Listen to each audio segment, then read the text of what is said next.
porque ele é muito esquecido no meio das coisas que eu escrevi, sabe? Aham. Ninguém lembra dele. Mas eu lembro com muito carinho, eu amo, inclusive. É quando alguém fala, eu li, Sim. eu penso, ai, meu Deus, você Gente, leu. e assim, eu tava lendo e pensando como eu não conhecia essa mulher antes. Porque Olha é aí, muito boa a narrativa, é muito envolvente, assim, né? Eu acho que isso é algo que dá para ver aqui em São Amaranto também, né? A forma como você prende a gente à história. Mas, assim, eu trabalhei, eu acho que eu até te falei isso, porque eu fui de Tietá depois que eu li, né?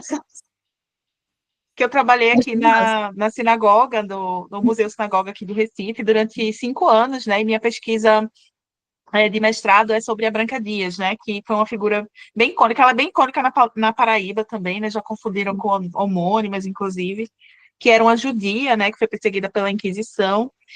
E aí, quando eu li esse conto, eu fiquei, meu Deus! E, Nossa, assim, foi muito maravilhoso, pesquisa. maravilhoso. Eu acho que nem, assim, nada mais que eu fiz, eu pesquisei tanto quanto para escrever os filhos de arte. E aí, meio que fica por ali. De vez em quando alguém descobre e fala, nossa, gostei muito, eu fico tão feliz quando manda mensagem falando sobre ele. Porque para o pessoal que não leu, está disponível também no Kindle Unlimited. E assim, Aham, é uma novela, é um conto longo barra novelazinha, assim, não sei qual é o limite para definir como novela, né? Que é sobre ficção científica. E eu é acho ficção legal porque científica. algumas vezes algumas pessoas me comentaram para quem não gosta de ficção científica e as pessoas gostaram. Então, assim, é um bom nível de introdução, sabe? Sim. De viagem no tempo sobre Uhum. é meio que uma associação judia de pessoas que voltam no passado, são agentes que voltam no passado para matar pessoas que cometeram crimes sionistas, digamos assim, né? Então, aí você pensa logo no Hitler, né? Ah, o bebê Hitler, né? Que foi tudo baseado naquela infame hipótese. O que você faria? Você mataria o bebê Hitler, né? E aí, o personagem principal, ele pega. Não se fala se é Hitler, não se fala quem são essas crianças. Ele adota 5 crianças, ele vai no passado, ele volta ao passado, né? E ao invés de matar essas pessoas que são supremacistas brancos, terroristas de outras maneiras, ele adota e cria, pega para criar. Sim. Acho isso. E eu gosto da ideia que é meio assim, na época eu fiquei lembrando daquele povo que fala, né? Ai, pega esse bandido e leva para você, porque ele Exatamente. faz Então, ele realmente literalmente cria, isso, né? ele faz literalmente isso. E aí tem um outro personagem que aparece, que ele representa aquela coisa mais tradicionalista, né? De, são os nossos Uhum. inimigos, a gente tem que morrer e tudo mais. E o personagem principal, ele é o contraposto, ele é mais emoção, né? E eu queria trabalhar nele, uma coisa que me agrada muito fazer, sabe? A gente tá falando, já entrei no papo aqui, né? Sim. Me agrada muito fazer, sabe? Que é sobre. Eu gosto de homens, eu gosto de escrever personagens homens emotivos, muito emotivos. Uhum. Então, assim, por Adoro. exemplo, Asher, a razão dele, ele argumenta e tudo mais, só que ele é movido pela emoção. E eu não vejo isso como uma coisa errada, nem uma coisa inferior à racionalidade, sabe? Sim. Então, ele é super emotivo. Eu diria que ele, inclusive, o amor que ele demonstra pelos filhos adotivos dele é um amor quase materno, né? Ele se expressa quase com Uhum. um amor materno mais do que paterno, né? E tanto que tem uma música de Tom Zé que eu escutei fazendo essa novela, barra conta. Não sei se vocês são familiarizados com Tom Zé, dessa música específica, né? Que é menos popular, que se chama Mãe Solteira, que ele fala sobre uma traição, sobre o silêncio de aranha, sobre a mãe, o refrão fala assim, dorme, dorme, deixa eu ver aqui, mãe solteira, Tom Zé, lá vou eu, Google, Ah, não conheço assim, ó, essa. dorme, dorme, meu pecado, minha culpa, minha salvação. Aí eu já fui tecendo, assim, ao redor esse ponto. Tem 30 Aham. páginas, sabe? 30 páginas, assim, dá para ler rapidinho. Dá sim. Nossa, e era uma coisa que acho que eu já comentei com as meninas no clube. Eu achava que não gostava de ficção científica, né? Pois então, bem-vinda a um novo mundo maravilhoso de ficção científica. E aí, porque eu achava que era um mundo assim dominado pelos homens, até eu descobri que Mary Shelley tipo foi a fundadora da ficção científica. Mary Shelley, que era uma menina de 18 anos, né? Isso é interessante lembrar. Sim. Eu amo ficção científica também, Alessandra. Eu sou, assim, é um dos gêneros que eu mais consumo. Ficção científica de autoria feminina, tá? Que eu prefiro. Aham. De autoria masculina, muitas vezes você está lá lendo, se divertindo, de repente tem uma coisa que você fica, Aham. ai meu Deus, um homem Sim, escreveu isso, sabe? socorro. É, que você fica, socorro. Por exemplo, 1984, de George Orwell. Você está lendo, você fica, Aham. nossa, que interessante. Aí tem que meter uma mulher para ser um par romântico. Gente, não, meu Deus.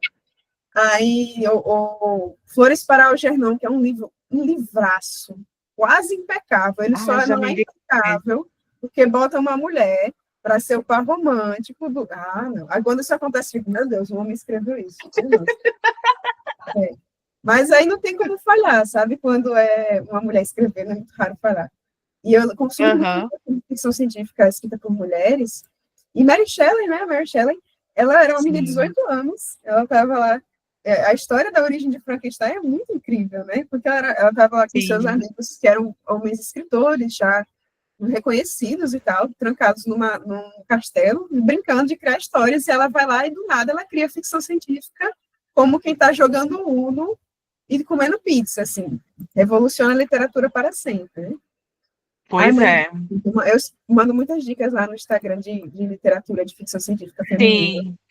Gente, os destaques da Isabel são ótimos. Eu peguei Eu ótimas. tenho Inclusive, esse livro aqui, esse Um Conto para Ser Tempo, foi no teu destaque que eu vi.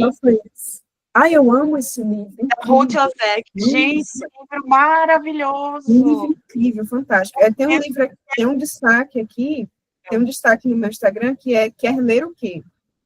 Aí você vai lá e tem assim, tem dois, quer ler o quê e um quer qual livro? Aí você vai lá e você pega um monte de coisa. Aham. Eu amo, eu amo. E hoje, inclusive, é aniversário de Octavia, né? Octavia Butler, né? Grande, a dama da ficção científica. Já leu? Maravilhosa. Muito bem, Já li. muito bem. Agora, eu não gosto Sou tanto fã. do Kindle. Não gosto tanto do Kindle, é uma opinião polêmica. Eu não gosto tanto desse, que é o mais famoso dela. Não sou tão fã, porque não é nem a história, é a escrita dela. Não gosto da escrita dela, desse livro. Aham. Aí, mas para não ser linchada em praça pública, eu digo, não, é assim.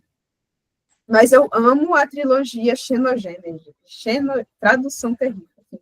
Xenogênese, que é a trilogia Aham. dela que começa com Despertar e termina com Imago. Nossa, livraço. São 3 livros que eu amo. Também tem a Parábola do Semeador dela, que é um livraço também. Ai, a parábola do semeador é maravilhosa. Nossa. A Alessandra foi A mais lei é rápida, igual já a botou mim, o ó, link aí. rápida. Eu amo. Pois é. Eu amo. Gente. Ficção científica escrita por mulheres. Só Ai, leio. maravilhoso. Ô, Raramente pessoas Isabel, recentes. Hum, eu não sei se você leu Língua Nativa. não. Da... A gente leu ano passado, né? Foi o primeiro livro do clube, assim, que abriu o clube do ano passado, que da Suzette Radineldi. Foi a primeira tradução para o português, né? Desse livro dela. É uma trilogia, mas a Aleph trouxe só a primeira, né? Que é Língua Como ela Nativa. sempre faz. Aham. E Então, aí, e é um livro assim maravilhoso. A Suzette ela criou um idioma, uma língua chamada Ladan, que é uma língua mulherio, né? E a partir da criação da língua, ela também construiu essa história do língua nativa, que é no mundo onde a gente tem, tipo, a Terra tem contato com vários planetas, né? E as mulheres, elas são dessas famílias dos linguistas. Os linguistas são, tipo, as pessoas mais influentes do mundo, né? nossa, eu quero ler. Eles... É muito bom, tu vai gostar.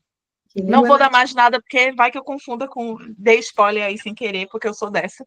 A gente tem um Às vezes exemplo escapa. aqui no Brasil. Ah, tá aqui no meu para-ler. Já estava Hã? aqui. Esqueci dele, estava no meu para-ler Ele é da muito minha. bom, acho que tu vai gostar. Eu vou priorizar ele agora. A gente tem um exemplo disso aqui no Brasil, né? Que é aquele Aqui Neste Lugar, de Maria José Silveira. Ah, não conheço Já esse ouviu livro falar? dela.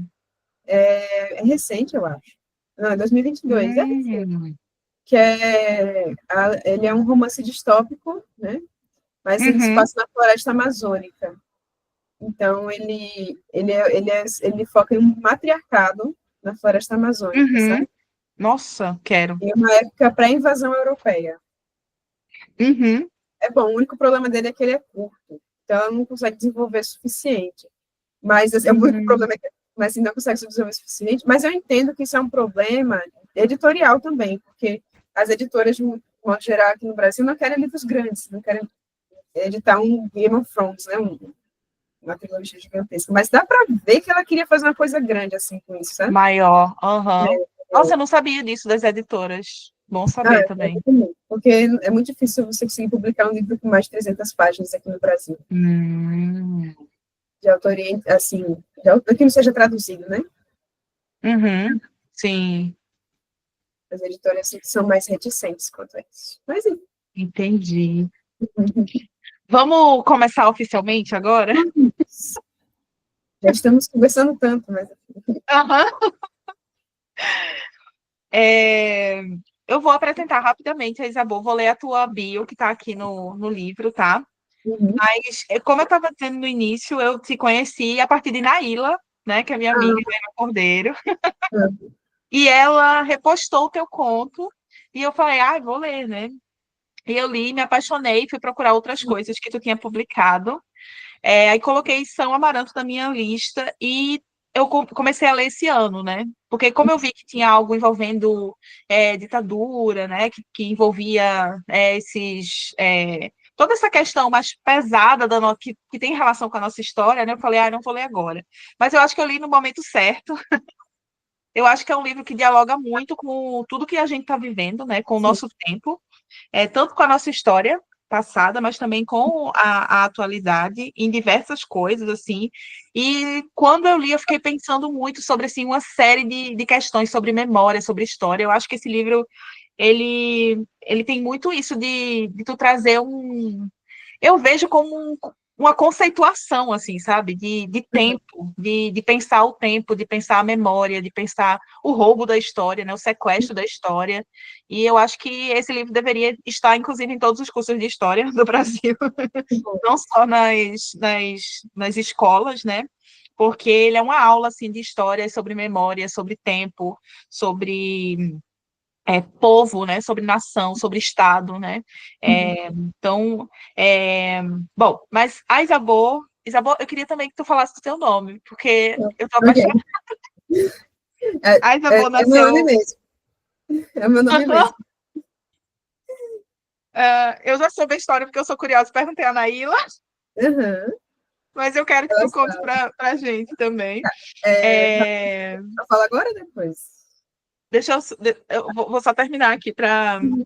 Bom, ela nasceu na cidade de João Pessoa, né, na Paraíba, possui graduação em letras em inglês e mestrado em letras, ambos pelo UFPB, né? E é autora de livros de contos, como A Cor Humana e Rituália, que é de 2023, bem recente, né? Ela diz que encontra inspiração para sua prosa principalmente na literatura fantástica, dá para ver isso em São Amaranto e também, né, nos Filhos de Asher, na literatura fantástica latino-americana e na ficção científica, que a gente já viu aqui que ela é apaixonada. E desde sua estreia tem publicado os textos em coletâneas e revistas diversas de alcance tanto nacional quanto internacional, atuando também como roteirista de histórias em quadrinhos, com o Jogo da Sombra, que é o meu próximo do Kindle. Em 2019, recebeu o prêmio Odisseia de Literatura Fantástica por seu conto Madres. Além de escritora, ela é professora de inglês e de escrita criativa, e São Amaranto é seu primeiro romance. Isabel, eu queria agradecer antes de passar a palavra para você, né, por você estar aqui com a gente numa noite de domingo. Véspera, a véspera de São João, então muito obrigada por estar aqui. E é isso. Agora a sala é toda sua e a gente aqui vai só mandar nossas perguntas. Ai, tudo ótimo. Não, para mim a melhor maneira de passar um domingo à noite é essa. Então, eu que agradeço pelo convite. Para mim é uma maravilha estar aqui conversando sobre livros, não só o meu, mas livros de modo geral, porque a gente vai acabar falando de vários livros, como a gente já estava falando. E sobre o meu nome é Isabor Quintieri. Eu falo assim, a pronúncia original era outra, mas meu nome mesmo já é difícil, Isabor, né? Então eu não vou enfeitar o sobrenome. Deixa o Isabeau Quintieri mesmo, facilitar a vida de todo mundo. E aí, a história do nome que tu fala, talvez Naila já tenha falado, é porque meu nome vem de um filme chamado Feitiço de Áquila, talvez vocês conheçam, né? Ah, a Alessandra conhece.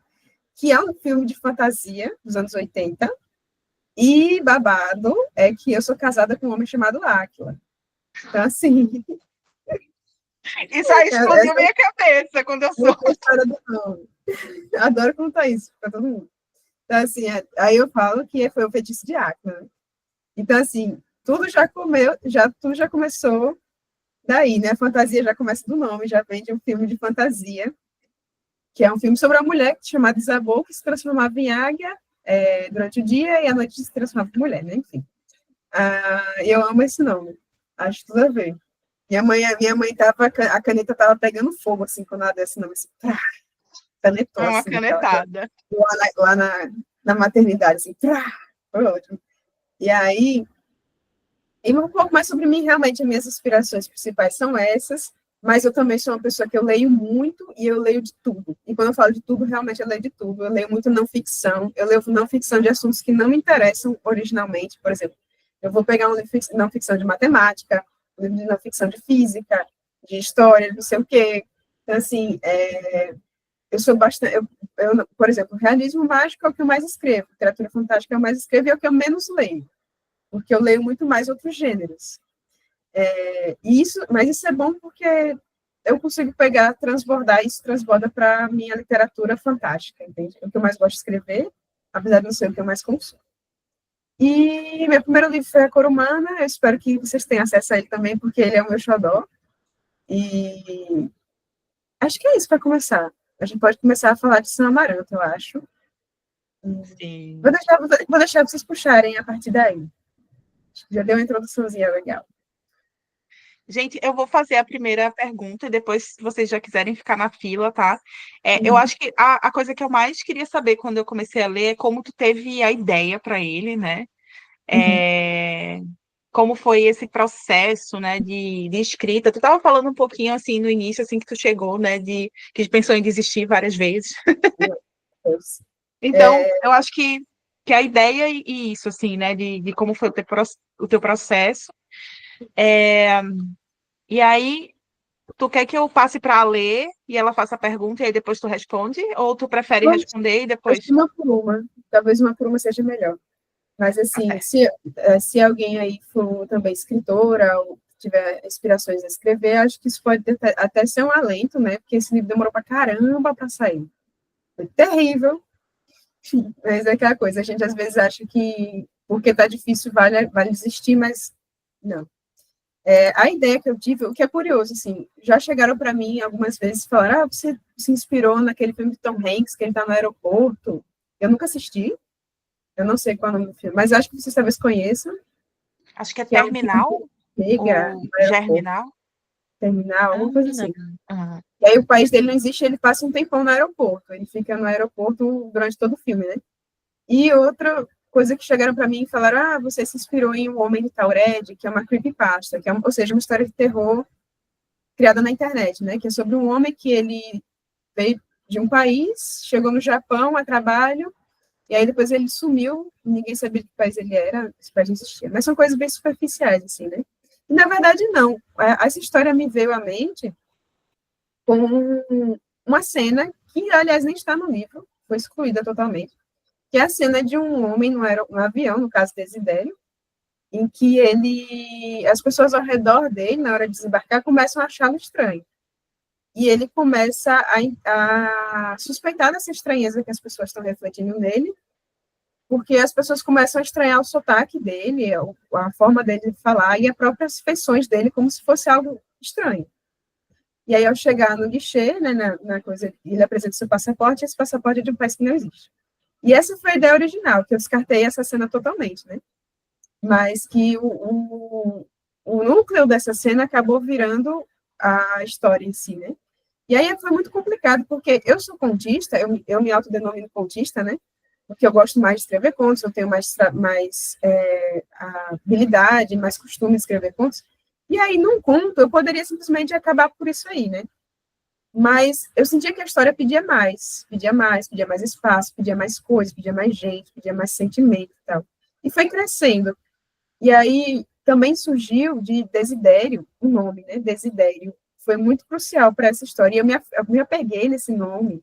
Esse foi o primeiro nome, e ele foi o último nome, esse nome nunca mudou. Porque Desidério, eu amo esse nome porque ele tem o prefixo des, né? De desfazer, de perder alguma coisa, né? E também o significado, que é desejo. E em inglês tem aquela palavra, desculpa falar inglês, gente, é porque eu sou professora de inglês, então acaba escapando, sem querer ser estadunidense, né? Assim, mas tem aquela palavra que é longing, que é como saudade, mas um pouco diferente, né? Aquela coisa que é desse. Oh, São Desidério, me falaram muito dessa cidade, Juliana, lá da cidade de São Desidério. Olha só, eu adorei quando me contaram sobre ela. E eu me peguei esse nome e aí eu fui criando ao redor dele porque eu queria alguma coisa que fizesse jus ao que a história estava pedindo para mim. Por exemplo, aconteceu a mesma coisa com Os Filhos de Asher, que foi, no início ele era um conto de 4 páginas, e aí eu sentia que ele que precisava de mais, e mais, e mais, e mais, e mais. E aí virou uma novela de mais de 30 páginas, sabe? Meio que o texto ele fala para você onde parar e onde ainda não está o suficiente. E parte por isso demorei 8 anos escrevendo Sam Amarante. Apenas. 8 anos. Nossa! É. Gente, e é muito louco isso, porque eu sempre penso assim, né? Ou pelo menos eu tinha essa ideia antes de entrar em contato com escritoras, de que, tipo assim, o livro simplesmente nasceu, uma hora você sentava e Olha, escrevia. rapaz, assim, E é depende. um O meu primeiro processo, livro né? foi. Meu primeiro livro foi assim, oh meu Deus, eu tenho coisa. Tipo assim, eu tô achando que um livro. Ele meio que apareceu na minha gaveta, assim, como, sei lá, um gabiru aparece assim, tipo, na sua casa. Meu Deus, um livro. E aí tava lá, já vivo, pronto, respirando e dizendo-me, agora me publique, né? Mas alguns outros demandam um trabalho, um labor, né? Um Uhum. livro, mesmo assim, bem mais exigente, né? Foi o caso desse. Sim. Eu vou passar para a Lê agora para ela perguntar. Uhum. Eu tenho outras coisas na cabeça também, mas eu vou passar para a Pia. A Lê pode perguntar. Eu comprei o livro hoje, né? No Uhum. Kindle. E eu tenho dislexia, então para mim o Kindle me ajuda muito, Ah, sabe? Antes ainda dava para selecionar e falar, que aí ele ia falando e eu ia lendo junto, me ajudava mais ainda. Agora não dá mais, não tem mais esse recurso, mas é muito bom. Aí o pouquinho que eu comecei a ler, eu vou falar, me desculpe se eu estiver falando uma burrice, uma ignorância, mas assim, é como eu não li, né? Mas isso me veio na hora e eu fiquei muito curiosa. Eu amo 100 Anos de Solidão. ah, Foi o livro que mais que eu li muito nova e foi muito impactante no meu processo de leitura, porque ele me pegou muito e isso foi muito importante para mim, né, com as minhas questões com a leitura. E aí eu senti a mesma coisa na hora que eu comecei a ler. Aí eu, esse comecinho foi proposital mesmo. Eu queria uma vibe meio uns buendias, assim, uma coisa. eu senti isso. E eu tinha. Então eu não viajei, né? Não, não. Apesar de que, assim, Garcia Marques não é nenhuma das minhas top 10 maiores inspirações, Sim, sabe? Mas, assim, eu reconheço que o 100 Anos de Solidão, ele tem um cheiro, tem. ele tem uma cor, é um livro sensorial, né? E ele é um livro triste pra caramba, e é um livro de realismo mágico. Então, assim, a Suzana tá rindo ali. E até eu falei com meu esposo um dia, e ele falou assim, nossa, eu acho que Sam Amaranto, que foi o primeiro leitor, né, tem uma vibe muito 100 Anos de Solidão. Eu disse, caramba, sério? Mas por quê? Ele disse, porque é triste pra caramba. Tem realismo mágico e é triste pra caramba. Então, acho que essas duas coisas têm tudo a ver. Olha, que Então, legal. Alessandra, talvez a gente acabe dando spoilers Tá. para você, Eu mas a não, eu jornada não vale a ligo, pena. não. Ok. Eu não ligo, não. Para mim tá tudo bem. A jornada vale a pena. Não, eu não ligo, não. Pelo contrário, eu gosto até. Ah, bom, ótimo. É bom. Não, Vamos obrigada. Legal chegar no final você. aqui para ela logo. Era uma curiosidade que eu estava louca para perguntar. Uhum. Você pensou direito. É, Eu achei muito bom isso agora. Eu não tinha feito essa associação inicialmente, mas agora eu consigo ver. E eu tô vendo a série pela primeira vez, né? A Mas série é da assim. Netflix. Uhum. E, e eu tava relembrando, né? Porque eu li Cem Anos de Solidão depois de ler o primeiro livro do Gabriel que eu li, foi O Amor dos Tempos do Cólera, né? Que é uma Uhum. outra vibe, É né? um livraço. E quando eu li Cem Anos de Solidão, eu falei, gente, que tristeza! Você fica com a ressaca, assim. Sim. Agora tem E dois livros que são. Opa, desculpa. Fala, Suzana. não, pode falar, pode falar. Tem dois livros da literatura latino-americana de realismo mágico que são muito mais, me inspiraram muito mais do que Cem Anos de Solidão. Que aí, no caso, vai ser A Casa dos Espíritos, Ah, Isabel Allende, que se chama, que é um livraço. Quem não leu, minha nossa, que bom que não leu, porque você vai ter a chance de ler, né? de ler pela primeira vez, gostaria de ler pela Tô primeira vez de arrepiada, novo. dá pra ver, tô arrepiada só de lembrar, que é A Casa dos Espíritos. Olha, mais um Sim, sinal. Cami. E esse aqui, eu tô com meus livros tudo bagunçado embaixo da mesa, porque a gente tá montando prateleiras novas, então não tenho todos os livros perdidos por aí na casa, né? Amor, aham. Até no banheiro, enfim. É esse aqui, que é As Lembranças do Porvir, que é o livro de uma mexicana chamada Helena Garro. Não conheço. E Já vou botar aqui na minha esse livro lista. foi publicado 4 anos antes de Cem Anos de Solidão.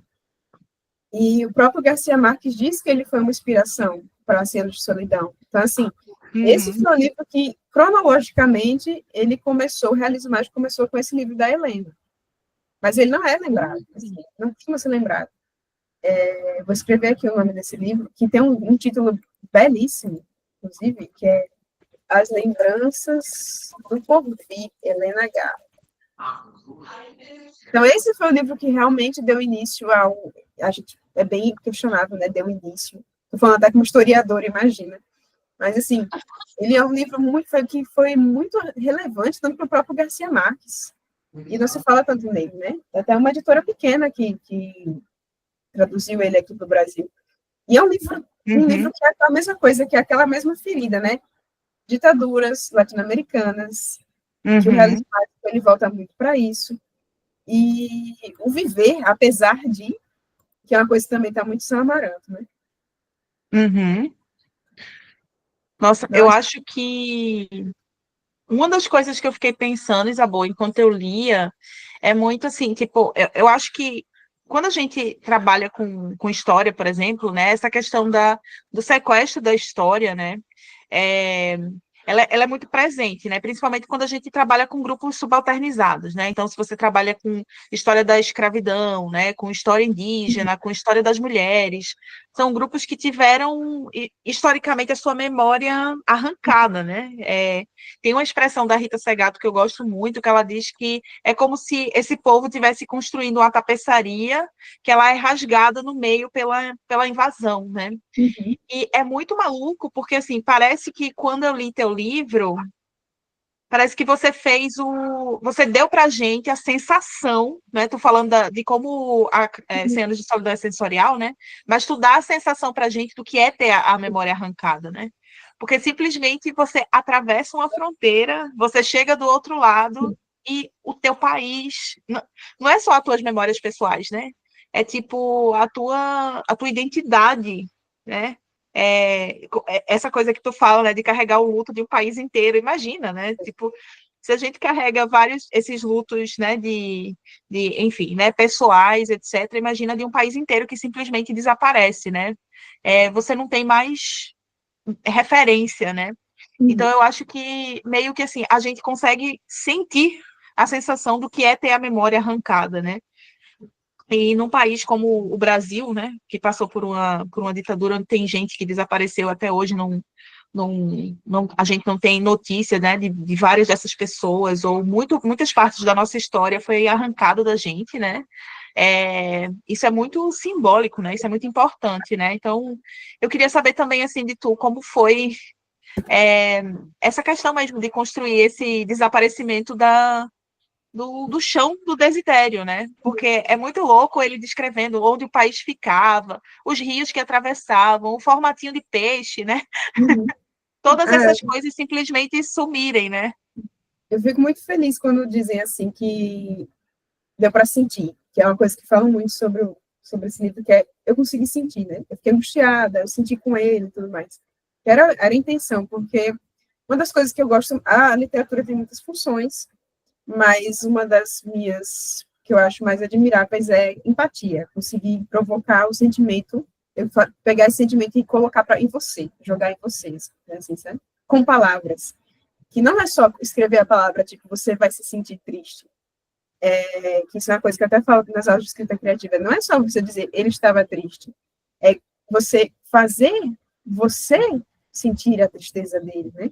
Então, assim, uma coisa, por exemplo, outro escritor latino-americano, que eu admiro muito, que me inspirou muito também, foi Roberto Bolaño, né? Você vê o 2666, que é um livraço, literalmente, só falo livraço aqui, é porque eu sei, são muitos livros.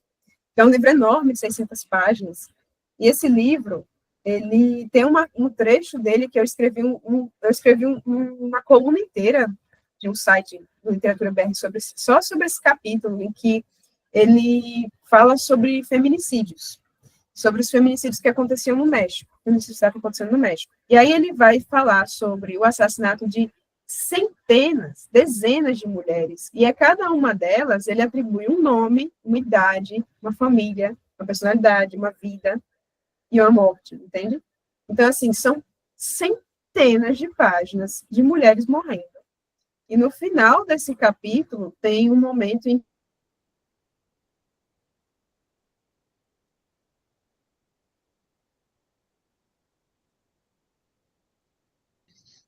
ele Gente, está travou. Ah, pensando, voltou. okay, que vai trazer você no final desse capítulo para uma cena em um bar, ou uma lanchonete, na verdade, que tem um delegado ou um oficial de polícia conversando com outro homem, e que ele faz dezenas de piadas machistas sobre estupro, sobre morte, sobre feminicídio. E o que acontece? O que eu achei fascinante nisso? É que o Roberto, ele pegou a cabeça do leitor e ele fez assim. Ele fez assim. Ele disse, vamos ver? E assim, você, tipo, você tá lendo isso, você quer olhar para o lado e ele não deixa. Entende? Você quer desviar o olhar, ele fala, não, você vai ver. Você vai olhar, vou pegar a sua cabeça, vou segurar aqui, você vai ver durante 200 e quase 300 páginas, isso aqui que eu quero que você veja, você vai sentir isso aqui. E aí, quando você chega na cena das piadas machistas, sabe? Das piadinhas machistas, bem, não sei o que, a panela, não sei o que, não sei o que. É uma angústia tão grande que você sente, depois de você ter passado por ter visto tantos feminicídios, que é simplesmente brilhante. Assim. É um cara que foi uma das coisas mais incríveis que eu já li na literatura. E que me ensinou o quê? Fazer a pessoa sentir. Então, já tem gente que leu o Sam Amarante e falou assim, cara, eu fiquei cansado, fiquei exausto. Mas eu queria que você ficasse, entende? Era o meu propósito. Eu queria que você se esgotasse em determinados momentos e que você questionasse, será que eu tô doida? Será que ele tá doido, né? Aquela coisa assim. Eu pensei muito isso. Ele deve estar doido. Será que é ele? Será Nossa, que eu dei vários CIDs para ele, tadinho. Logo eu. Não, ele tem vários CIDs, assim. E a questão da América Latina, por exemplo, na minha família, tem alguém que foi acometido diretamente pela ditadura militar do Brasil? Não. Eu já perguntei às pessoas mais velhas da minha família, tinha gente que estava morando em Brasília, na época, e estava trabalhando no Ministério Público, até. E vida que segue, assim, a vida tranquila, sabe? Teve gente que, ao meu redor, que foi afetada diretamente pela ditadura militar, também não. Não tem pessoas no meu círculo pessoal que foram afetadas diretamente, né, pela ditadura militar. Mas é aquela coisa, quando você lê, e eu consumo muita literatura latino-americana, você vê que é uma ferida que ela nunca se fechou, sabe? É uma coisa que nos moldou como povo, que nos moldou como gente, sabe? Até o fato, até quem nega a ditadura, até quem era a favor, isso também moldou essas pessoas, sabe? Então, assim, a literatura latino-americana, o próprio realismo mágico, nos anos 60 e 70, que quando ele eclodiu, né, na América Latina, o que estava acontecendo nos outros países? A gente tinha, nos Estados Unidos, estava acontecendo o quê? Qual era o gênero literário que estava sendo mais falado nos Estados Unidos? Ficção científica. Por quê? Porque a ficção científica, ela olha para cima, ela olha para o céu, para o espaço, né? A gente estava falando de corrida espacial, a gente estava falando sobre quem vai chegar na Lua primeiro, quem vai chegar em Marte primeiro, quem vai colonizar o espaço. a literatura de ficção científica da União Soviética era o que estava bombando na época também, que era, vamos falar sobre espaço, vamos falar sobre naves espaciais, sobre outros planetas. E aqui era realismo mágico, porque a gente estava morrendo, né? A gente estava morrendo, a realidade é que a gente estava se lascando aqui todo santo dia, e a gente não tinha uma perspectiva de sair dessa realidade, a gente só podia fazer furinhos por onde talvez o mágico entrasse, né? E aí bombou. E aí é por isso também que a literatura de realismo mágico é tão política, né? Ela é tão política. Há quem diga, há quem não queira que seja, né? Ai. A gente tem Jorge Luiz Borges, né? Não sei o quê, ele teve um tititi na cabeça dele, que depois ele virou conservador, e depois ele se arrependeu, não sei o quê, mas enfim. De modo geral, todos os amigos dele devem ter ficado com ódio, ficado puto, né? Porque, por exemplo, ele era grande amigo de quem? Cortázar, né? Cortázar era super verbal sobre essas coisas. E aí, Patrícia rindo. E aí, gente, assim, a literatura latino-americana, vamos falar o quê? Mário Vargas Llosa, que para mim é como se fosse um avô racista que morreu, mas que eu sinto falta ainda, de certa forma. Porque eu amava. Nossa, você definiu perfeitamente a minha relação com Vargas Llosa. Gente, é isso, assim, ele escreveu coisas brilhantes sobre a literatura latino-americana, e até esse cara que, assim, nos últimos anos de vida virou uma metralhadora de merda, desculpa a palavra, mas ele percebia, ele entendia. Ele escreveu A Festa do Bode, que que foi uma inspiração também para São Amaranto, que é sobre a ditadura da República Dominicana. E o que ele fazia? Ele narrava, ele falava sobre o ditador, que era apelidado de Bode, né? E ele falava sobre a incontinência urinária do ditador da República Dominicana. Isso é incrível, isso é impecável. Eu acho que entrou um verme com o meu cérebro desse homem no final da vida, porque o cara está escrevendo. Nossa, que é o que ele está desumanizando, ele tá humilhando um ditador através das palavras. Quando ele escolhe falar sobre os escapes de urina do ditador, ele tá humilhando aquele cara que é super poderoso. Sim. Tirando ele tá humanizando aquela figura que se acha assim, invencível, né? Isso, é incrível. Gente, enfim, Mário Vargas Llosa, quando morreu, eu fiquei assim, meu Deus, meu avô racista morreu. Mas, resumindo, é daí que vem. Então, assim, eu não... tá morrendo de rir, mas é um cara incrível. Aquela coisa, odiei 5 estrelas. Mas a literatura latina... Então, assim, não aconteceu com a minha família diretamente. No passado da minha família, não aconteceu com meus amigos próximos, não aconteceu com essas coisas assim. Mas é uma coisa que você lendo, você consumindo, você olhando para o seu redor. E, assim, São Amaranto começou a ser escrito em 2016, né? Então, o que é que aconteceu nesse caminho? Em 2019, a gente teve as eleições presidenciais, a gente teve pandemia, a gente teve volta à ditadura, não sei o quê, hashtag polícia milícia no poder, essas coisas assim. Então, tudo isso foi crescendo, e transbordou e virou São Amaranto também. Era impossível escrever São Amaranto sem isso, sabe? Tinha, até como o próprio Cortázar fala, tem esse livro aqui que eu sempre deixo pertinho de mim, que é esse aqui, Aulas de Literatura, de Cortázar, que ele fala assim, cadê? Que é para ele, assim, ele se percebeu, ele diz assim, eu me dei conta de que ser um escritor latino-americano significava que eu tinha de ser um latino-americano escritor. Então, quando você consegue perceber essa identidade, isso como uma identidade sua, isso vai para a sua escrita. É impossível não ir para a sua escrita, né? Enfim, falei horrores. Falei horrores. Amei uma aula. Mário Vargas Llosa. Eu fico pensando, Isabel, enquanto tu procura aí, né? É muito real isso, porque eu acho que boa parte das pessoas que eu converso, né? Uma das coisas que a gente está tentando desconstruir sobre na história mesmo, né? Sobre a história da guerra, a história de momentos assim, que a gente tem esses chamados momentos de exceção, né?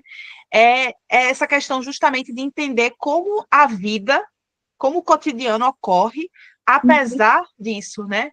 Hoje eu gosto muito, por exemplo, de seguir pessoas que estão em Gaza, que vivem a vida normal, tipo, indo comprar comida, tentando achar um mercado, uma farmácia, etc., para entender que a vida daquelas pessoas não é apenas a guerra também, né? Uhum. É difícil a gente enxergar isso, mas, inclusive, essa também é a história das mulheres, é a história das crianças, que muitas vezes continuam indo para a escola, só não vão quando tem bombardeio ou não. E a ditadura militar, quando ela é retratada na TV, né, a gente vê muito esses momentos onde tem alguém sendo preso, tem alguém resistindo, tem alguém fazendo alguma coisa, né? Mas a maioria da população, né, estava como estavam meus avós, minha mãe, meus tios, sem ter a menor noção, assim, de que grandes coisas estavam acontecendo dentro do país, né? Como você falou, assim, não afetou diretamente essas pessoas que estavam no meu círculo, mesmo as que estavam em Brasília, porque existem essas realidades que se tocam, né? E é muito interessante porque a gente consegue ver isso na história também, né? Enquanto ele está lá, tipo, vivendo toda essa confusão mental por um país que desapareceu, por uma irmã e um irmão que não existem mais, né? Por toda uma questão política que ele tinha, que ele estava encarregado de denunciar e que ele não ia mais denunciar. Então, enquanto isso, a vida estava acontecendo, e ele também, né? Ele se muda de cidade, ele vai ter conhecidos, ele vai envelhecendo também, né? Vai virando o seu desenho.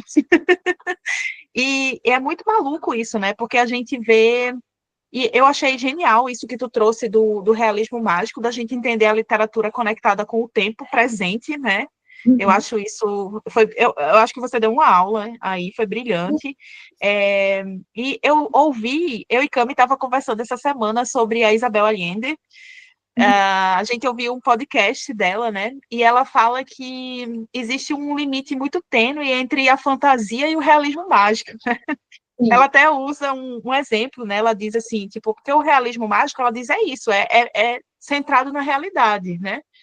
Mas ela diz, ela até usa um exemplo de 100 anos de solidão nesse podcast. Ela diz, se o Gabriel escrevesse, né, que esqueci o nome da moça bonita, se a fulana...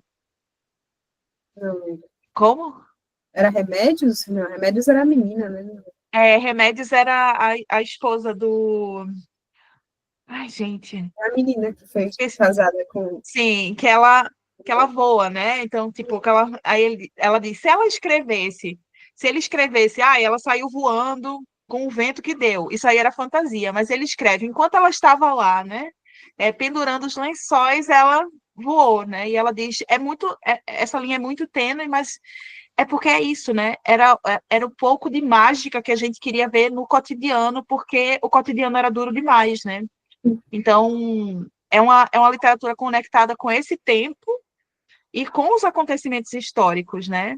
Como a sua é também, né? Quando você situa ela dentro desses 8 anos, né? Desse processo em que a gente teve impeachment, em que a gente teve eleição né? da extrema-direita maluca, né? Todas essas coisas, pandemia, né? Então, ele está muito, muito conectado com esse tempo presente também, né?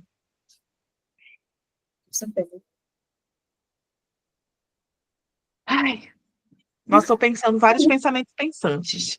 Pense. Uma outra coisa que eu fiquei pensando sobre essa questão do Desidério também, né? Eu queria o que tu pensou assim em relação a essa parte psicológica dele, né? Porque, gente, assim, tinha hora que eu sentia muita angústia, assim. Porque eu fiquei pensando no meu caso. Imagina, sei lá, eu pego um ônibus, pego um avião, vou para a Argentina. Chego lá, simplesmente o Brasil desapareceu. Eu não tenho mais família, eu não tenho mais ninguém.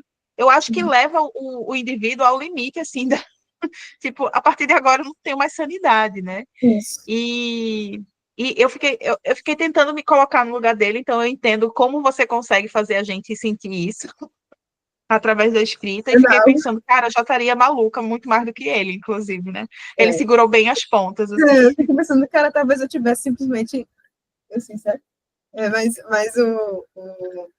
a questão é que uma coisa que eu pensei escrevendo, se ele ficar em situação de rua também é um ponto que para mim foi bem interessante de explorar. A psique de Desidério, ela primeiro eu fiz aquela estudo de empatia, né, um exercício de empatia, que assim, a gente não para pensar muito, a gente não dá muita... por exemplo, quem como eu nasceu e cresceu e vive até hoje no mesmo lugar, que eu nasci e cresci vivendo de João Pessoa, na Paraíba, não concebe o quanto o lugar onde você nasceu é você, entende?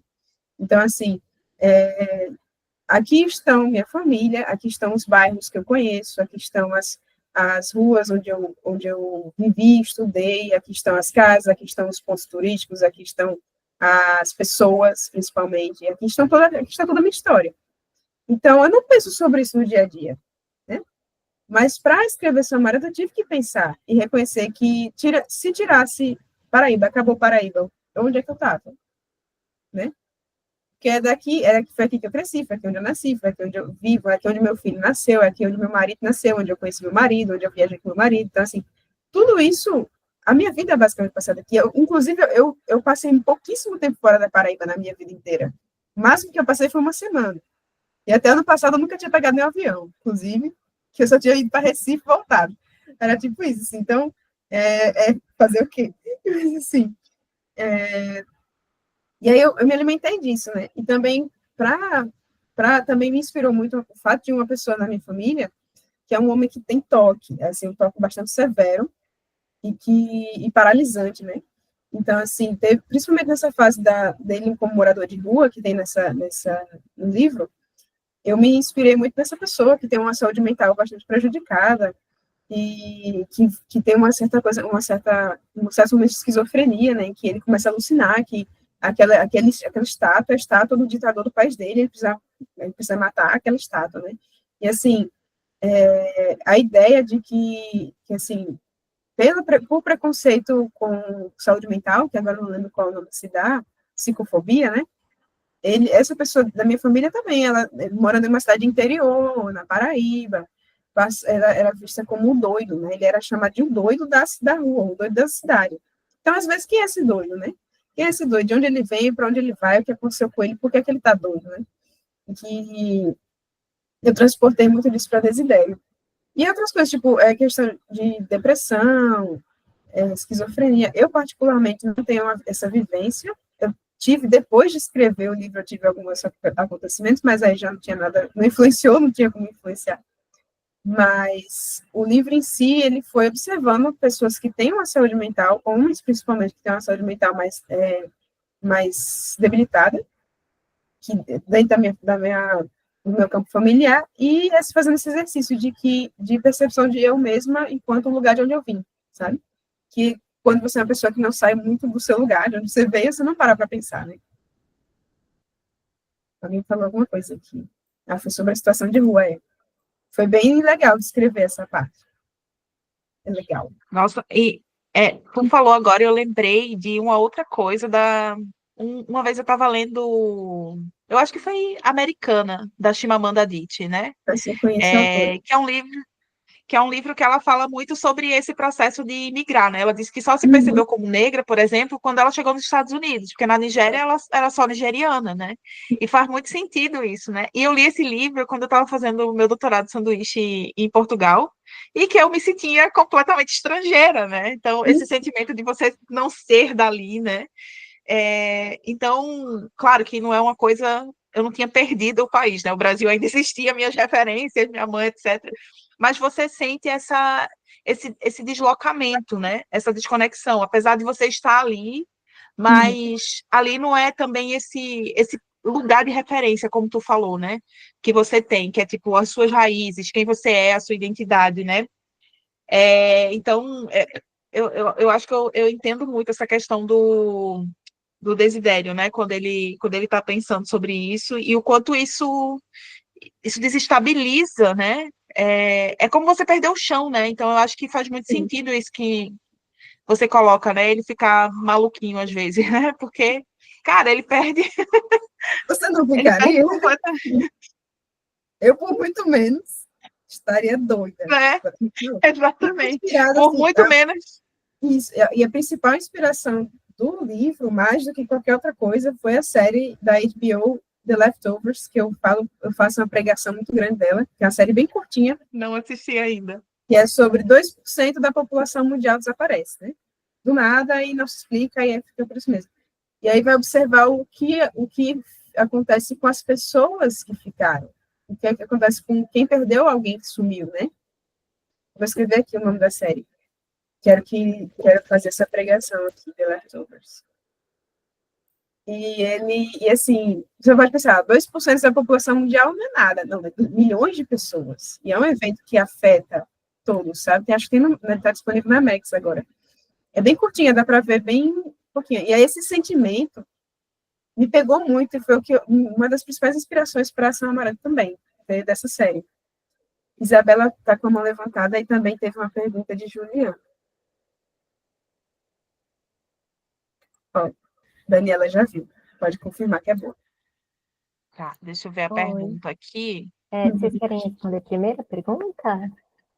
Pode ir, Isa, enquanto eu acho aqui, aí eu faço. Boa noite. Boa noite. Eu queria fazer um comentário breve, né?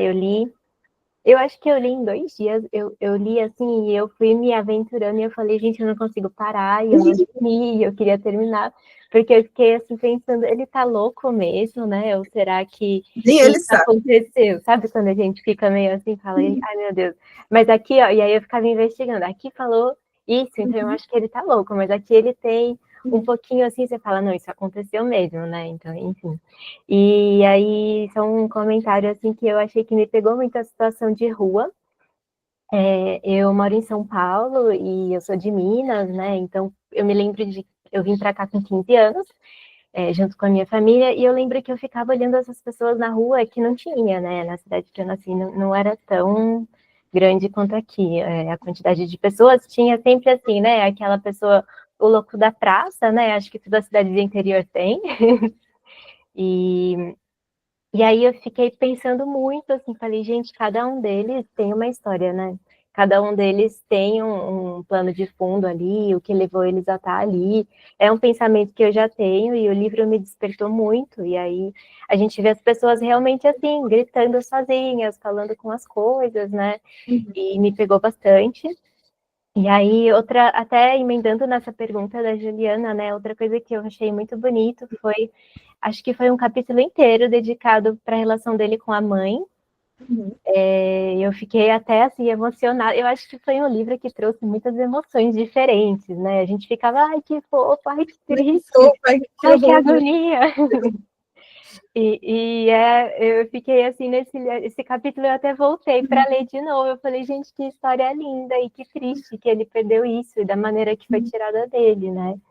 E aí eu queria perguntar, assim, essa coisa da mãe, e aí de repente já emenda na pergunta da Juliana, e acho que é isso mesmo, é só um comentário que eu amei.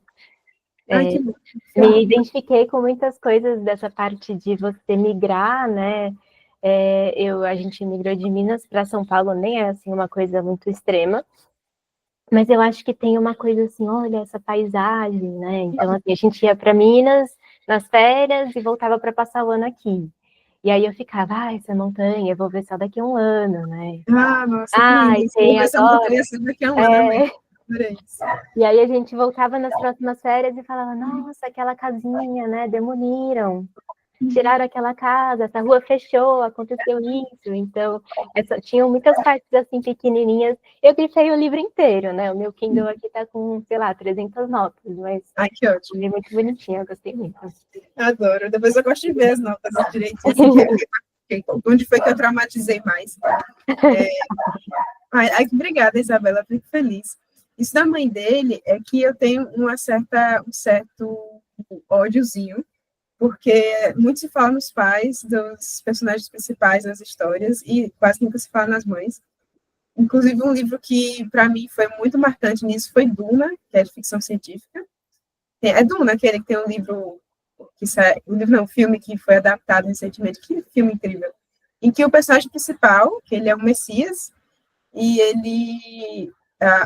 a Fodona é a mãe dele, entendeu? O pai morre e fica por isso mesmo, mas a Fodona é a mãe dele. Amo Duna também. Alessandra, estamos juntas. Livro muito bom. E, assim, a relação que ele tem, ele está fugindo dos seus caçadores com a mãe dele. Eu acho isso o máximo. Então, assim, e a mãe é uma mulher grávida, tá, gente? Assim, ela tá grávida.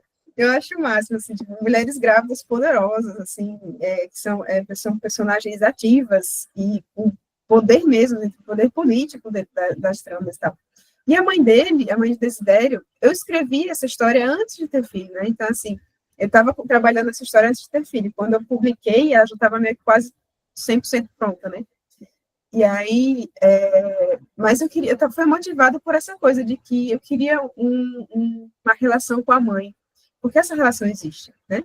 A gente não passa incólume por nossas mães, e os homens também não passam incólume pelas mães deles, né? Então, assim, eu queria que tivesse uma relação de afeto, uma relação de... E outra coisa, que a mãe não fosse só a mãe que cozinha e, ai, estamos aqui, não sei o quê, fofinho. A mãe que ela estuda, ele fala que ela estudava, que ela conversava, que eles brincavam muito, assim, faziam várias piadas, e que ela tinha opiniões políticas também, né? A mãe dele não era só a esposa do cara que sumiu, né? Ela era, sim, uma mãe, ela aparece cozinhando, ela aparece sendo mãe dos seus filhos, mas ela é uma pessoa que tem opiniões, ela que fala assim, ela é contra as fronteiras, ela é expansionista, ela é uma pessoa que estuda muito, né, e tal. Você percebe que a filha dela é assim, né, Yolanda, ela também é assim, ela puxou a mãe, né, tem uma opinião forte, ela é ativa, ela estuda muito, é muito estudiosa e tal. Eu queria colocar isso aí, porque eu sou contra não falar sobre a mãe. Fale sobre a mãe. Tem um personagem, eu quero saber da mãe dele. Me fale da mãe dele, sabe?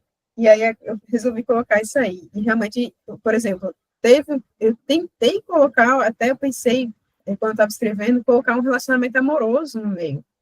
Mas eu optei por não, sabe? Depois eu fiz, cara, não faz o menor sentido para mim, porque os relacionamentos amorosos que ele teve no Brasil são resumidos em uma frase, em um parágrafo, que diz assim, eu nunca consegui manter uma relação, ir para frente com uma relação, porque eu era viúva de um país inteiro, basicamente.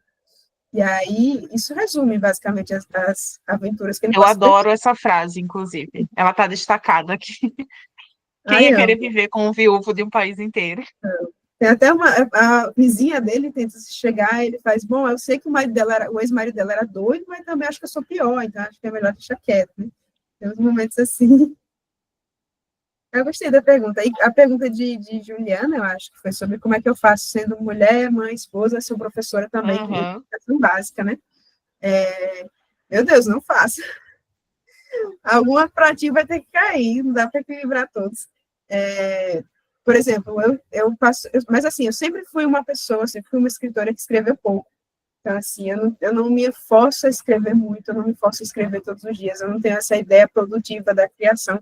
Sou bem contra, inclusive,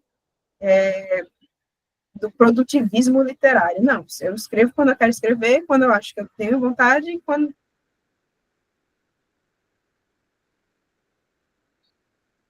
Existe um certo terrorismo hoje em dia com isso, sabe? Assim, você é um escritor se você escrever todo dia, você vai ser um escritor se você escrever todo dia. Não, dane-se.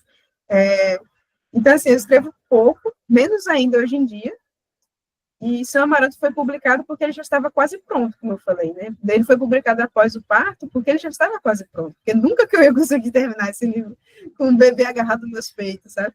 E esse Rituália também já estava pronto, eu tinha já assinado o contrato, quando eu descobri que eu estava grávida, eu pedi um ano sabático para aproveitar a gravidez sem me preocupar em publicar livro, né?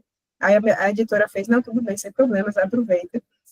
E, então, assim, por exemplo, ontem o meu marido estava botando meu filho para dormir, eu aproveitei e escrevi um conto.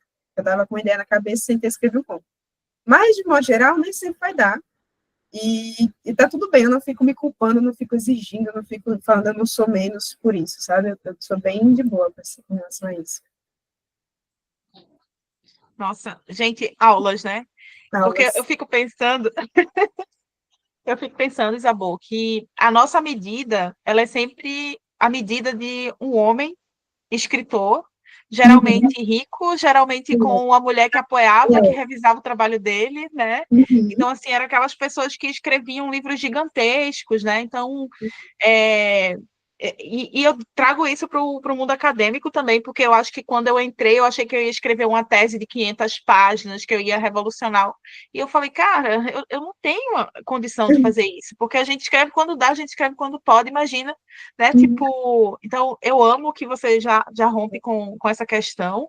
E acrescento, eu escrevo quando eu quero. Exatamente. Quando eu devo, quando eu quero, entendeu? E às vezes eu não quero escrever. É isso. E eu estou lembrando de novo. Só um Pode falar. parênteses, eu preciso lacrar, já não tem como, preciso lacrar. Que é assim, o homem, né, o homem escritor, ele acha que a escrita é uma coisa divina, tá entendendo? É o motor principal da sua existência. Meu Deus, eu vou matar e morrer por isso. Não, assim, eu escrevo, é legal, eu gosto de escrever. Sabe assim, eu gosto de várias outras coisas também. Então, assim, é uma coisa que você tem que morrer pela literatura, você tem que matar pela literatura, isso aqui. Para mim, a literatura é a coisa mais basal, assim, da minha vida, é uma das coisas mais importantes da minha vida, mas também, gente, tá de boa, ninguém vai morrer se você não escrever, assim, sabe? A não ser que realmente escrita seja o seu ganha-pão, aí é complicado. Mas é uma visão muito heróica, né? Uma coisa o herói, o revolucionário, a coisa. Gente, eu escrevo quando eu quero, eu escrevo quando dá vontade e quando eu posso também, né? Então, assim, eu tenho várias críticas a fazer. Eu agora estou lembrando que alguém chegou nos stories de Suzana e falou assim, você só lê mulheres? Então, certíssimo. E eu tô lembrando novamente do podcast da Isabel Allende, né? Que ela fala. Perguntaram para ela, né? Que conselho ela dá para os jovens escritores, e ela falou: tenha um emprego de segunda a sexta.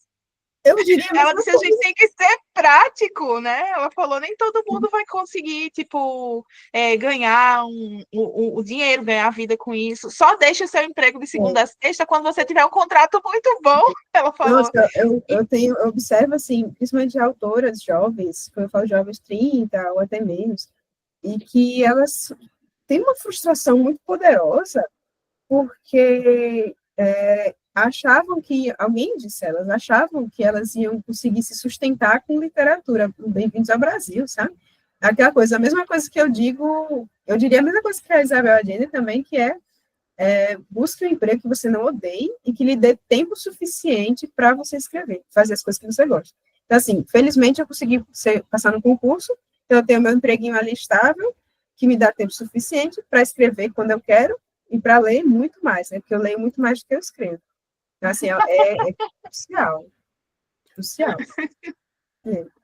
Sim, e eu amo, assim, gente, por isso que é tão importante a gente ouvir mulheres, né? A gente ouvir mulheres em qualquer profissão, em qualquer espaço, porque é outra perspectiva de mundo, né? E eu fico pensando exatamente nisso, né? O quanto eu li um ensaio uma vez da Linda Nochlin, que é uma feminista historiadora da arte, assim, da década de 70, que ela escreve um ensaio criticando essa ideia do gênio, né? Daquele artista que nasceu com aquele dom, né? Uma coisa, um elogio, foi... é um autoelogio, né, que os homens se fazem.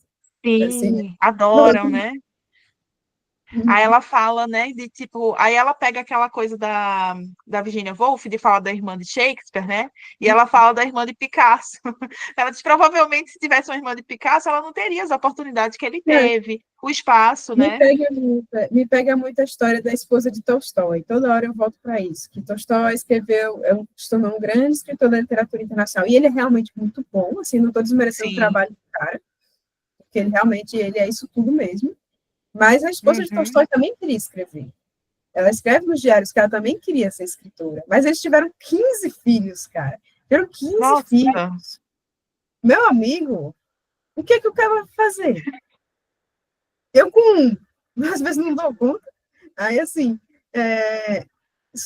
aquela coisa, tipo, essa história que me pega, porque ela realmente abdicou, né? Infelizmente, eu tenho um companheiro que ele se preocupa com. E assim, aí realmente ele deu uma. Eu fico falando para ele assim, você está lacrando para cima de mim, porque ano passado surgiu a oportunidade de eu viajar ao Brasil falando sobre literatura, divulgando meus trabalhos, assim, né? Que foi através do Arte da Palavra, o SESC. Foi uma oportunidade incrível. Viajar o Brasil inteiro falando sobre meus livros e tal. E eu fiquei assim, ansiosa, eu queria rejeitar, eu queria dizer não, porque eu estava com um filho pequeno em casa, e meu marido disse, opa, peraí. Ele disse, opa, peraí. Deixa eu lacrar aqui. Não, ele disse, eu vou lacrar. Ele fez assim, tipo, não tem pai, não. Eu fiz, vixe, menina, ele disse, esse menino não tem pai, não. Aí, e ele falou, não, assim, porque eu fico pensando que ele é historiador também, meu esposo, né? E ele disse, eu penso muito nas muitas mulheres incríveis na história que, por causa de que casaram e tiveram filhos, simplesmente pararam de escrever, ou não tiveram mais a chance de crescer na carreira, e eu não quero que isso aconteça com você. Eu fiz, nossa, babado, então eu vou. Aí a gente conseguiu combinar isso, sabe? Mas é aquela coisa, faltou para essas mulheres, muitas vezes, um cara que fizesse o mínimo, que é a parte dele, né? Essa é a coisa. Nós perdemos muitas grandes escritoras, nós perdemos muitos nomes. Teve muita mulher que teria escrito um Hamlet, que teria escrito um Ulisses, que teria escrito um 100 Anos de Solidão, sabe? E tem mulher que escreveu 100 Anos de Solidão e a gente não sabia, como a Helena Garro, que eu falei para vocês, ela foi lá primeiro, ela escreveu primeiro, e ninguém sabe, né? Enfim, eu não consigo me controlar, preciso falar essas coisas. Tudo bem, você está no meio de mulheres que também não conseguem se controlar quando esse tema aparece. Eu fico... Porque é realmente, né, tipo, e eu fico pensando assim, fazendo um paralelo, né, porque tem tudo a ver, esse apagamento... Vim aqui me descontrolar. Eu adoro me descontrolar também. Não, eu vim aqui me descontrolar com vocês. Ótimo. Venha, vamos nos juntar, vamos nos descontrolar. Porque eu acho que são os nossos países, né? São os nossos São Amarantos que são tirados da gente, né? Assim, da escrita, de mulheres que, inclusive, assim, a gente tem, acho que não tiveram oportunidade de escrever, de pintar, de fazer um monte de coisa, e acho que fizeram isso e depois foram apagadas, né? Então, ainda tem todo esse processo, né? Eu estava lendo sobre esse termo, né? Memoricídio, que eu acho que cabe muito aqui também, né? Porque ele passa por isso, né? Esse assassinato da memória, né? Da memória que existe dele, dos afetos, do time de futebol que ele assistia, do Dom lá, que é o pároco lá, né? Dos rios, de tudo, assim, tipo... É muito visível isso, né? E eu acho que a gente, assim, enquanto mulheres, a gente teve isso também, né? Se a gente vai pensar na história das mulheres, por exemplo, que é a minha especialidade, né? É um São Amaranto inteiro que foi retirado da gente, né? Então, e que hoje a gente está reconstruindo, assim, né? Aí eu tenho que falar uma coisa sobre o final. Eu amei o final. Ai, que bom. Se prepara, Alessandra, que agora vem spoiler. É a hora do spoiler. Prepara. Porque eu já não acreditava mais em São Amaranto, tá? Eu perdi as esperanças, eu achava que...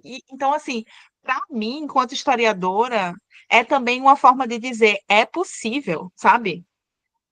Porque, como você falou, é uma literatura política, e a literatura, ela também tem a possibilidade, ela nos abre mundos, universos de possibilidades, que faz a gente ter força para construir, né?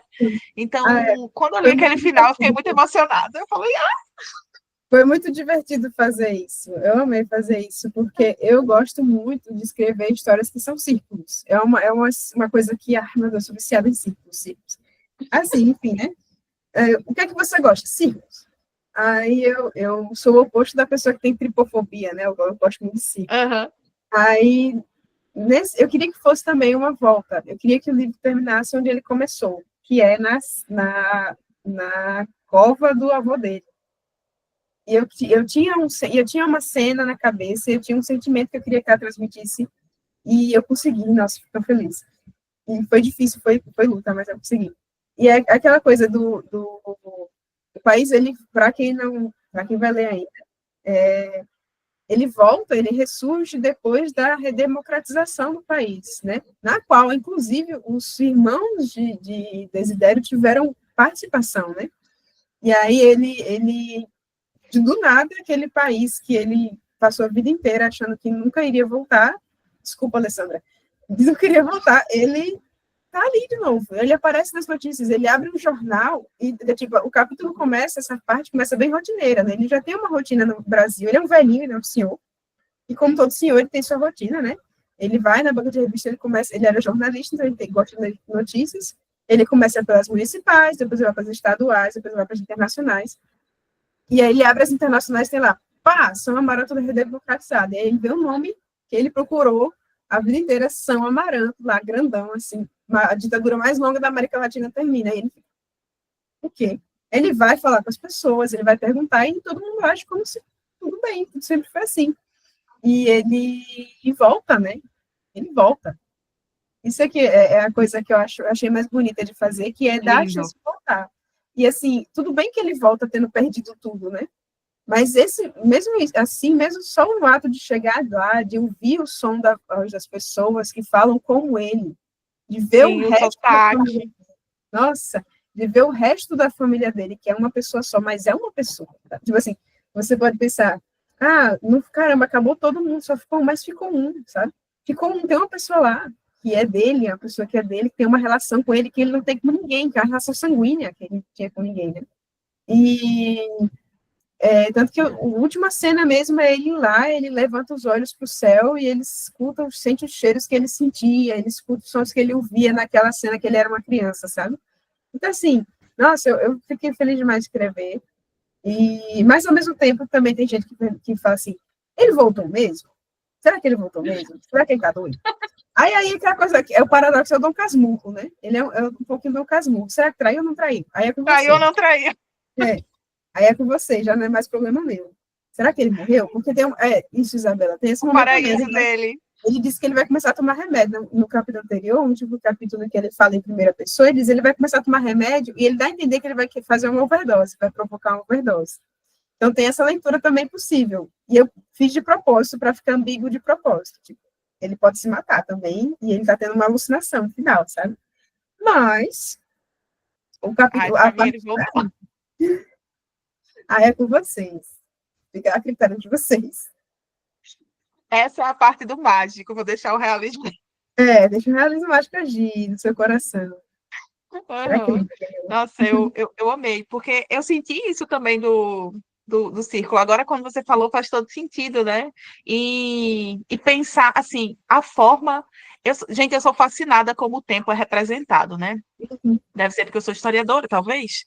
E eu acho que a forma como tu representa o tempo na narrativa também ela é circular, né? E agora que você falou assim do que você é fascinada por círculo, faz muito sentido, né? Porque o tempo, a gente não enxerga o tempo como uma linha. Porque a história tradicional ela mostra o tempo para a gente como essa linha, né? Essa continuidade de eventos onde as coisas vão se sucedendo. E você quebra com isso, né? Você mostra esse tempo que, na verdade, são vários círculos, assim, né, encontrando o outro, assim, né? Então, eu achei isso genial e faz muito sentido, assim, dentro dessa forma de história que você quer contar, né? Como a memória, ela pode ser sequestrada, depois aparecer, depois... Enfim, né? É muito, muito legal. E eu não... Em momento nenhum eu pensei que ele tinha morrido. Eu falei, não, ele vai. Vai que. Mas eu adorei também uma diquinha ali, essa vai que ele ideia de morreu. Hã? Vai que, né? É possível. E aí chegou no paraíso dele, que é São Amaro. Eu tinha que fazer isso. Uhum. Nossa, muito bom. Deixa eu ver se eu me lembro de mais alguma pergunta. Gente, se alguém que tiver mais alguma coisa para perguntar. Eu lembrei, Isabor, de uma outra coisa. Tem a Lília Guerra, que escreveu O Céu para os Bastardos, ano passado ela teve com a gente no clube. E ela falou, inclusive, sobre essa questão, né, dos processos assim de escrita, né? E ela falou, inclusive, que o Céu para os Bastardos, ela entende como vários contos que se uniram para se tornar uma história, porque ela se considera contista também, né? E e ela falou que tem uma escritora que é a Dalva, que é acho que ela é do Rio Grande do Sul. Não posso estar errada. Esqueci o sobrenome dela, mas que a Dalva fala que a literatura feita por mulheres, né, que é feita justamente nos períodos em que as mulheres têm tempo, né, entre a maternidade, entre a casa, entre todas as responsabilidades, ela chama de literatura suja de gordura. E eu achei isso tão, assim, realista, né, porque, tipo, às vezes você tá lá, sei lá, né, com as Suja coisas de da leite, cozinha, vem a ideia. A E eu literatura acho que escrita com o menino no braço, assim, Exatamente, exatamente. E eu lembrei que a Pilar Quintana, ela falou que escreveu A Cachorra. É isso mesmo, Dani. Ela escreveu A Cachorra quando ela estava no puerpério, né? Ela disse que ela estava com aquele sentimento, assim. Steps. Então, assim, e foi justamente nesses momentos onde ela tinha um pouco de descanso ou no meio daquilo também, né? Então, assim, os processos para as mulheres são muito diferentes, né? Do que esse processo dessa literatura idealizada também, né? E aí eu queria deixar uma sugestão, que tem tudo a ver com isso de leitura para vocês. Ele não sei se foi traduzido, mas se ele não foi, ele vai ser. Quem lê inglês pode aproveitar, que é My Work, de uma das minhas autoras favoritas, que é Olga Raven. Ela não sei, ela é do país europeu. Ela escreveu Os Funcionários, que é outro livro Sim, que eu li por incrível. sua causa, inclusive. E é Cadê? bom, não é? Aí, ó, ficção científica Nossa, também. isso é muito bom, gente. Ó, esse My Work, que o nome já fala, né, meu trabalho, ele relata em vários gêneros diferentes a história de uma mesma mulher, que ela passa por teatro, passa por uma peça, passa por uma poesia, passa por um romance, passa por uma coisa experimental, depois passa por uma narração tradicional de uma mulher desfragmentada, né, pelo puerpério. Que é um momento muito de desfragmentação. Quem foi mãe aqui já sabe, né? Eu fiquei completamente alucinada, assim, foi uma coisa que, meu Deus, quase fiquei igual a Desidéria, assim, quem sou eu, de onde eu vim, para onde eu vou. E esse livro é incrível, incrível, um dos melhores livros que eu já li na minha vida, em que ela fala, assim, sobre mãe, sobre ser maternidade. Falou desfragmentada é comigo, pronto. Vão adorar esse livro. Isso, e a protagonista é uma mulher que escreve também, ela é uma escritora, sabe? Então, eu acho que tem tudo a ver com essa discussão. É um livro que eu recomendo, assim, de graça. Encontro uma pessoa na rua, eu falo, você já leu? Então, My Work, de Olga Raven. E quem quiser ler alguma coisa dela em português, que eu acho que esse aí não foi traduzido ainda, deixa eu ver. Olga Raven. Não, ainda não. Os funcionários estavam até aqui. Funcionários, ele já foi traduzido, é um livro bem curtinho, mas ele é muito bom também. Literatura de ficção científica. Maluquice. Eu até tenho um texto meu, peraí, que eu vou mandar aqui no meu blog sobre esse livro. Rituário. Esqueci que tinha um blog. Não, aquelas, né? Para que você vai ter um blog se você não vai esquecer dele, né? Tá aqui. Vou colocar aqui o link sobre esse livro, que eu fiz uma resenha sobre esse livro. Vai ficar esse Vou ler, deixei aberto já aqui. A ridícula ideia de maternar e escrever, justamente isso. E eu adorei que tu puxou da pergunta da Isa, né, sobre a questão da maternidade, essa ideia também dessa maternidade que tu falou de Duna, né, de uma maternidade de uma mulher grávida lá, ativa, etc. Porque, historicamente, se construiu, né, a gente está lendo Simone de Beauvoir esse ano, né, e, assim, na história, as mulheres grávidas foram sendo tratadas, né, e colocadas nesse lugar de, tipo, fragilidade. Nossa, E, assim, amo a não ser que a mulher tenha uma doença específica que debilite o corpo, assim, tipo, não existe prova nenhuma científica, biológica, que a mulher fique fraca quando está grávida, né? Nossa, amo. Então, Bota uma personagem, bota uma grávida super poderosa. Toma meu dinheiro. Assim, tem esse Duna, né? Eu lembro de Duna, que ela é uma personagem. Tem até um momento no filme que ele fala assim, que é tipo Moiras, são tipo umas Moiras, elas falam para o personagem principal assim: você carrega muito poder. Eles, por causa do meu pai. Ela diz, não, por causa da sua mãe, tá maluco? Assim, ela basicamente fala, dá um fecho na cara dele, assim. E tem um livro chamado, tem uma série chamada Raised by Wolves, que foi cancelada porque ninguém assistiu, só eu e meu marido. Raised by Wolves. E que é incrível também. Que é de Ridley Scott. Quem é Ridley Scott? Foi o cara que fez Alien, né? Aquele Alien que tem a Ripley, né? Que é uma personagem maravilhosa. E Ridley Scott, ele é meio fissurado em maternidade e gravidez, sabe? E, assim, de um jeito que eu acho lindo, porque ele bota uma grávida nessa série, ele bota... O nome da personagem é mãe, o nome da personagem. Tem a mãe e tem o pai. São robôs, são androides. E aí, ela tá grávida, e grávida ela está destruindo uma civilização inteira. E eu achei assim, palmas para a querida, a gente tem que valorizar. É aquele negócio assim, eu apoio a destruição promovida pelas mulheres grávidas também. É isso aí. A própria deusa mãe, né?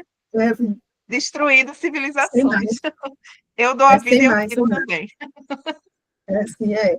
Raised by Wolves também, muito bom. Ridley Scott é um cara, é um homem que escreveu Mulheres Bem, assim, que eu fico assim, caramba, realmente, parabéns. Uhum.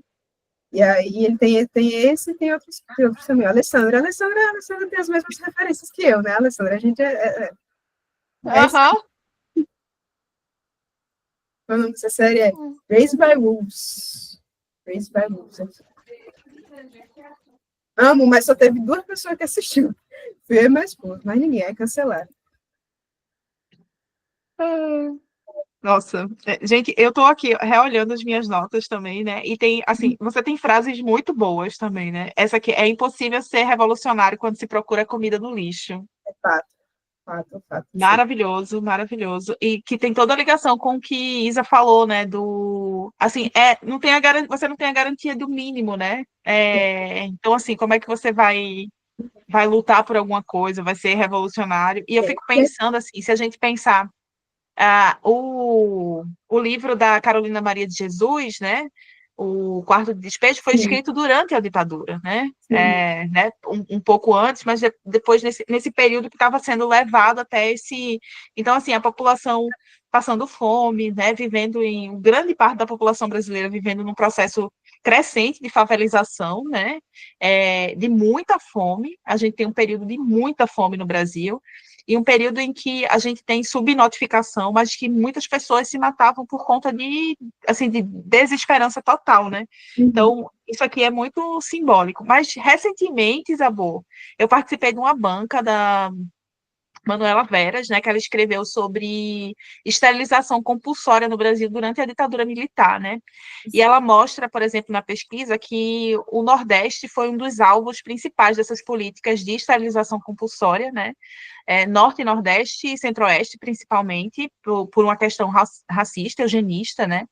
E que, assim, os Estados Unidos, através de um relatório chamado Relatório Kissinger, né? Ele tinha como alvo mesmo, até o Kennedy falou do Nordeste, né? Falou mal do Nordeste, porque eles mandaram um jornalista para cá na época, que falou que o Nordeste era um lugar muito perigoso, de muita fome e muita adoração de líderes comunistas. Eu achei isso, assim, hilário. E eu acho que tem tudo a ver também, né, com essa relação que você faz, né? Ao mesmo tempo, da dificuldade que os brasileiros enfrentavam no geral, né? Então, eu fico pensando também o quanto muita gente não deve ter se engajado com o que acontecia durante a ditadura, tanto por não saber o que estava acontecendo, por falta de informação, né? Mas também porque o cotidiano era tão terrível, né? De fome, de dificuldades, né? Então, a lida da vida era tão difícil que você nem sabia politicamente o que estava acontecendo no seu país, porque você não tinha garantia do mínimo, né? Então, eu acho que isso fica muito explícito também, né?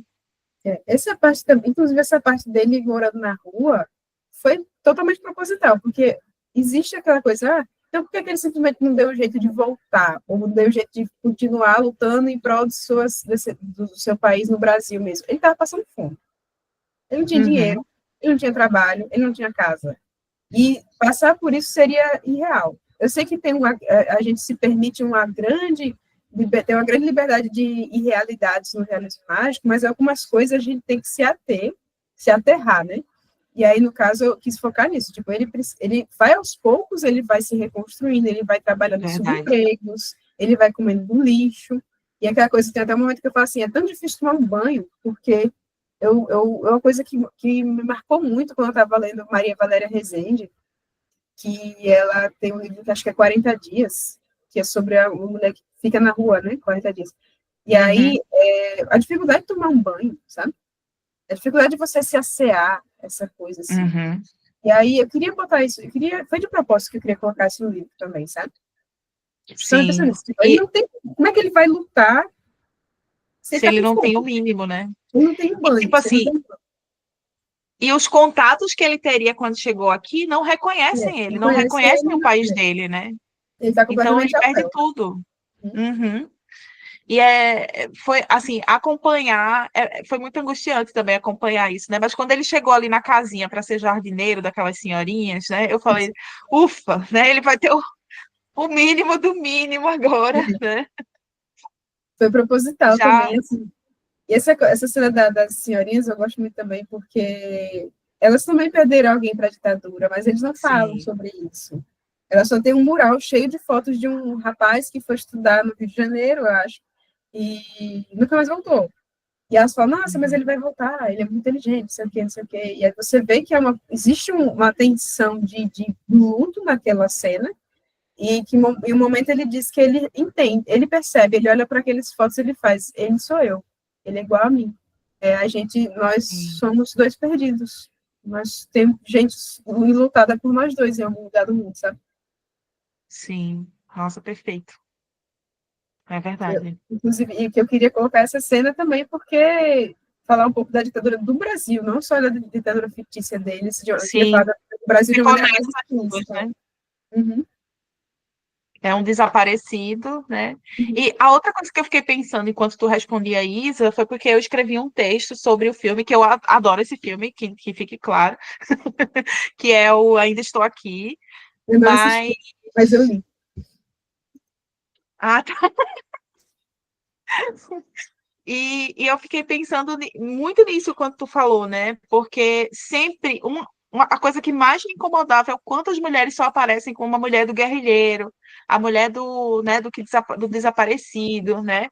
E é isso, né? Tipo, essas mulheres, muitas delas estavam engajadas, né? Enquanto tem um livro que eu li, que eu esqueci o nome agora, mas que é de uma historiadora sobre as mulheres que estiveram engajadas na ditadura, contra a ditadura militar, né? E tinham mulheres de militares, né? De coronéis, generais que abrigavam pessoas que estavam lutando contra a ditadura dentro das próprias casas, nas vistas, debaixo da venda desses homens, cara. Então, Entendi, assim, né? então, Tem que ser. são mulheres que fizeram assim coisas incríveis e que depois, quando passa os livros de história, a gente só lembra, né? Só lembra de falar dos caras e elas viram, né, a mãe, assim, a mãe que não faz nada, só esteve lá como ou a esposa ou a apaixonada por aquele guerrilheiro, né? Isso é uma coisa também que eu pensei, apesar de o personagem principal ser homem, é que Desidério não é um guerrilheiro. Ele não é um herói. Aham, Ele definitivamente não é aquele cara que é o Che Guevara, ele vai botar um chapéu e vai, não sei o quê, eu vou fazer a Revolução dos Povos. É que ele tá fudido, ele tá completamente fudido. Ele tá assim, meu Deus, dane-se a Revolução dos Povos, eu quero minha mãe. Ele fica assim, sabe? E eu queria muito fazer ele assim, para quebrar um pouco essa ideia do herói, o herói, né? Eu não gosto muito de trabalhar com o herói, principalmente com o herói masculino e tal. O que acaba ficando depois, a gente tem um breve relance, né? Que é da irmã dele, que no caso a irmã dele, eu não entro em detalhes, mas ela tem um busto, aparece um busto em homenagem a ela, né? sim. E que ela morreu logo em seguida, praticamente. Ela morreu tipo 2 ou 3 anos depois que ele saiu do país. Porque, na verdade, eu pensei até em escrever um extra, mas eu gosto de deixar as coisas abertas, assim, que era ela foi um atentado suicida quase que ela se meteu, sabe? Uhum. Meio que foi, ela entrou em um atentado com bomba e tudo mais que ela se meteu para é isso que eu vou fazer e acabou, assim, tipo, uma coisa que ela foi as últimas mesmo. Eu já perdi tudo, eu não tenho mais o que perder, eu vou fazer o que tiver que ser feito. E, e fica o irmão dele, que também não é um grande guerrilheiro, o irmão dele ele foi Uhum. através da política, né? Você vê que a sobrinha neta que fica, ela fala que ele ia para o Congresso, ele exigia, ele falava, ele era parte daquela coisa mais política, né? Mais dialogada. Então, assim, eu tenho essa coisa assim, eu rejeito um pouco a figura do herói masculino, eu tenho um preconceito. Sim. Eu gosto de protagonistas masculinos que são pessoas quebradas, que são pessoas. E não quebradas do tipo, meu Deus, eu gosto de ir pro bar, beber, viver a boemia, e essa mulher linda e maravilhosa, e magra e perfeita, que ela não me quer, e ela é 10 anos mais nova do que eu, e tudo mais, assim, sabe? E aí, esse cara, eu não ligo para esse sofrimento, eu gosto do herói masculino sofrido de verdade, assim. Meu Deus, meu cérebro não funciona direito, sabe? Aquela coisa assim, Aham. Kafka. Eu adoro um Kafka. E esse é o cara pra mim. Esse é o cara pra mim. Esse é o meu tipo de personagem masculino, sabe? Mas o característico, o personagem sofrido masculino, geralmente é um personagem sofrido que ele sofre, oh, meu Deus, que sofrimentos são esses, né? Mas eu queria realmente botar Desidério para sofrer mesmo, coitado. Sim, um sofrimento humano, né? Uhum. E é muito latente, assim, a gente consegue ver isso, né? Tipo, ele representa muito bem isso da pessoa comum, né? É muito a história vista de baixo, né? Tipo assim, a gente tá falando da gente comum que estava aqui enquanto vivendo esses acontecimentos históricos e como isso vai impactar, né, na psique, no corpo, na vida dessas pessoas, né? Uhum. Muito bom. Adorei que isso é político também, uma escolha política. Marisa,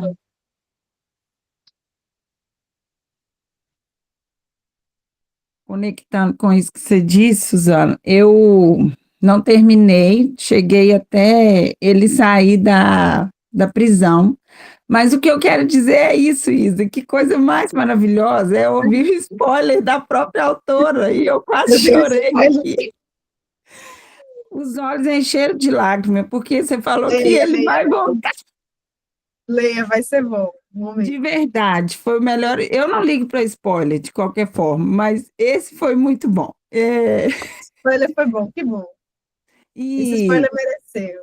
era merecido, porque eu já estava assim, realmente não acreditando, depois dele apanhar na prisão, viver o terrível da nossa ditadura, né? O cara sai lá do país dele e vem apanhar Ele aqui. até fala isso, né? Ele fala, poxa, eu, É, eu saí do meu para me apanhar aqui, cara. em outra ditadura, mas Sim. isso que a Suzana falou do cotidiano, a primeira frase que eu marquei no livro, e eu tive a certeza que quando eu a li, eu sabia que essa frase vai ser a que mais vai me tocar no livro todo, e ela está logo no início, que é essa de que, logo lá, quando eles estavam com o avô ainda, nos finalmente, estavam debaixo do sol, em uma tarde quente, em tempos de música, pipa e paz, em um país com incertezas menores.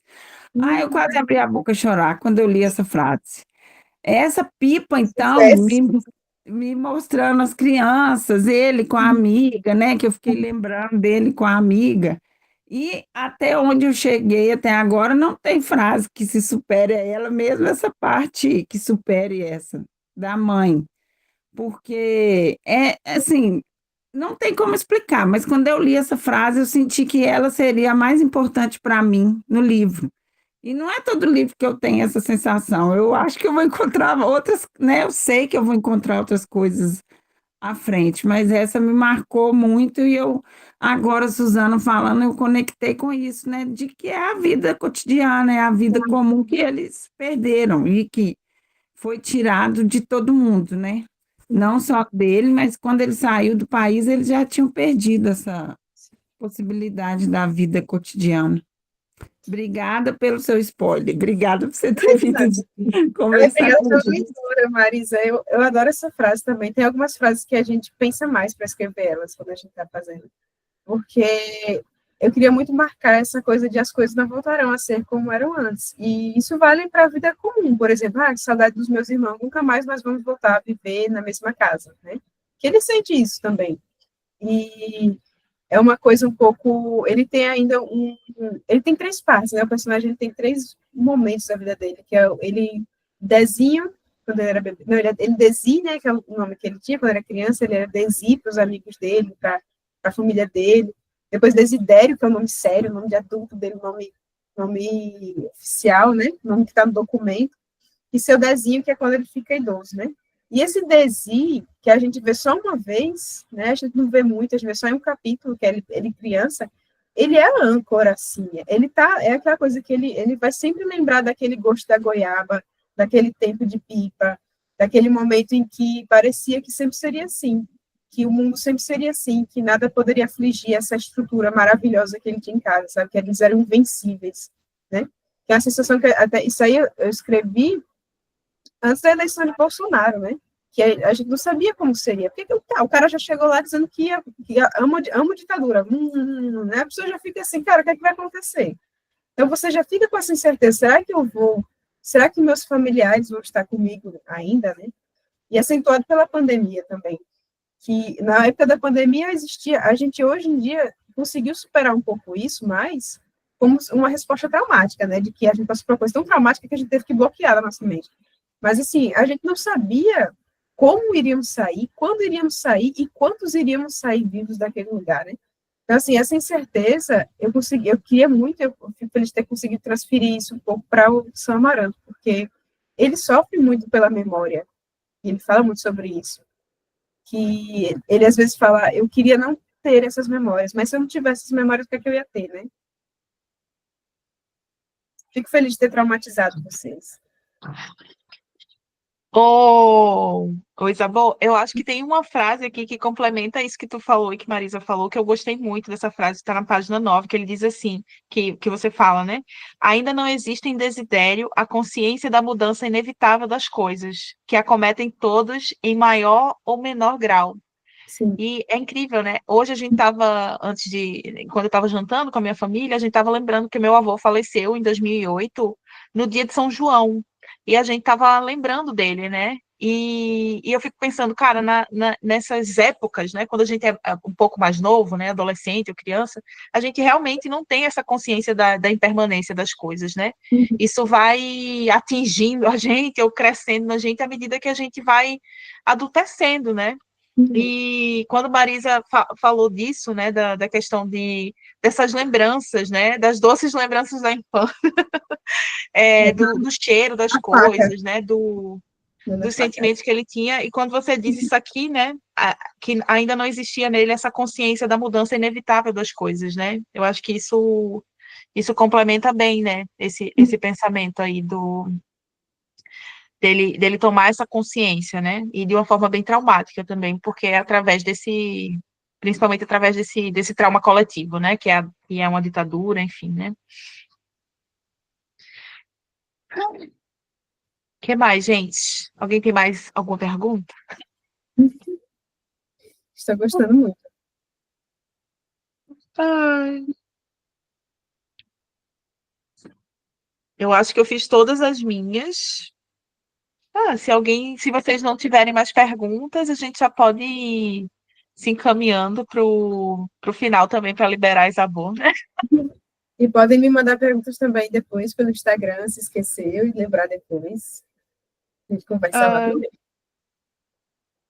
O quê? Pode mandar perguntas Ah, depois pelo Instagram, falar sim. comigo.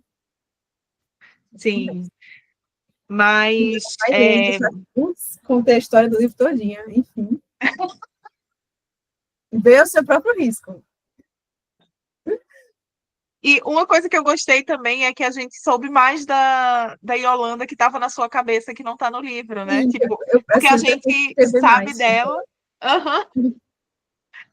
E mesmo que eu adoro também, tipo, deixar essas outras pontas que a gente vai completando, mas é muito bom a gente saber do personagem pela escritora, né? Porque eu acho que esses personagens ganham vida dentro de você, né? O jeito como você fala deles, né? São pessoas que existem dentro da sua cabeça de verdade. Penso muito nelas. Então, sim. Então foi muito bom saber dela, assim, né? É uma personagem que aquela cena que ele vê a moça que parece com ela, nossa, gente, chorei igual a Eu acho que isso aí, desgraçada. essa cena é uma coisa que quem já perdeu um ente querido consegue se identificar, que assim, você, por um instante, aquela pessoa está viva. Por um milésimo de Uhum. segundo ela está viva, você vê uma pessoa que parece muito com ela. E assim, ele passa mal, ele fica muito mal, porque ele era muito apegado à irmã dele, aos irmãos, né? E assim, Sim. eu gosto de meter a faca mesmo e girar a. Aham, percebi. Então. Ai, obrigada, gente. Obrigada, Dani.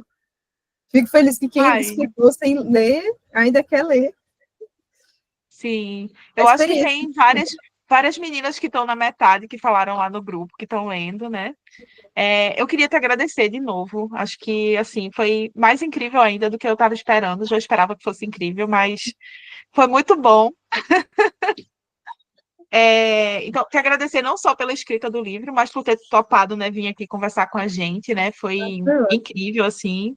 Espero que a gente tenha mais oportunidade de conversar também, porque além disso, a gente já anotou um monte de dicas suas para ler. Ótimo. E aquela coisa também, pode chamar para falar sobre outros livros, não precisa ser nem os meus, mas chama que eu venho, eu gosto de falar.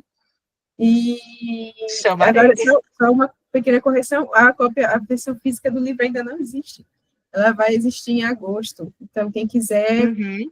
chegar lá, ficar de olho, que aí eu mando uma dedicatóriazinha assim, um beijinho.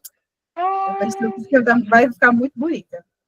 Aí vai ver a sim, e assim, a capa do livro, uma das coisas que eu fiquei pensando foi, poxa, só tem ele digital, porque a capa é linda. vai ficar bonita E na assim, estante. aquele verde, nossa, Uhum. vai ficar muito Amo, lindo aqui de na minha acordo com a parede estante. da minha sala. Adoro. Ai, vamos tirar uma foto? Vamos. Vamos lá, vou tirar um print aqui. Vou botar o meu som amaranto também. Eu nem tenho, porque o meu não aparece. Vou lá. 1, 2, 3. Tirei. Gente, foi ótimo, eu agradeço de coração. Vocês foram ótimas leitoras, no sentido que vocês realmente leram, assim, quem está lendo, né? Tá, assim, tá entrando na história, tá mergulhando na história, tá se deixando levar pela história, isso é ótimo, isso é lindo, é a melhor coisa que alguém pode pedir como escritora, né? Ah, então eu acho que é porque é um. Eu acho que é um mérito seu também, né? Da forma como você escreve, de envolver a gente, de trazer a gente para dentro da sua história. E também eu acho que todas essas escolhas políticas que a gente viu que você faz assim dentro da. Porque é arte, né? É sua arte, né? Então, isso se reflete, a gente sente primeiro, né? É muito interessante, porque eu gosto de uma frase da Françoise Berger, que ela fala aprender a sentir para poder pensar. Então, você sente primeiro para pensar depois, né? Porque tudo é tipo, vamos racionalizar primeiro, depois a gente sente, né? E eu acho que está muito coerente com o que você fala disso, né? Que quer personagens que se emocionem, né? Que tenham, que passem pela emoção, né? Que a emoção é tão importante quanto a razão, né? Assim, E eu acho que a isso gente sentiu primeiro, né? é uma coisa que eu percebi agora falando com vocês, que assim, é uma coisa que é uma coisa que eu coloco em tudo que eu escrevo, que assim, eu privilegio a emoção. Eu não tenho personagens muito racionais, assim, né? Eles são Sim, personagens que são movidos pela emoção deles e que tá tudo bem. Pode ser assim, sabe? sim. Sim, e é muito legal, né? Porque aqui, tipo, a gente, né, você consegue trazer para a gente os conceitos que estão dentro ali, né, da sua escrita, mas que passou pelo nosso sentir primeiro, né? Quando a gente leu, né? Então, isso é muito lindo. Eu queria agradecer de novo. Agradecer a vocês que estão aqui com a gente nessa noite de domingo, a Leis, a Cami, Paty, que eu nunca mais vi, Marisa, Priscila, Eliana, gente, muito obrigada. Vou agradecer a Ju também, que teve que ir, acho que ela estava na estrada. Uhum. É isso, né? Eu acho que a Isabel vai aparecer aqui em outras ocasiões. Me chame que eu venho para falar de coisas, de Vamos, que eu já vi aqui que ela ama falar de científica, livros mulheres, também. para lacrar muito, que eu gosto. Gente, então é isso. Beijo para vocês. Bom Beijo, restinho. Bom pessoal. início de Obrigada pela semana, bom restinho de companhia. Muito domingo. obrigada. Um Obrigada por abraço. Beijinho. vocês duas. Beijo. Beijo. Tchau, tchau. Obrigada, Suzana. Obrigada, Isabel.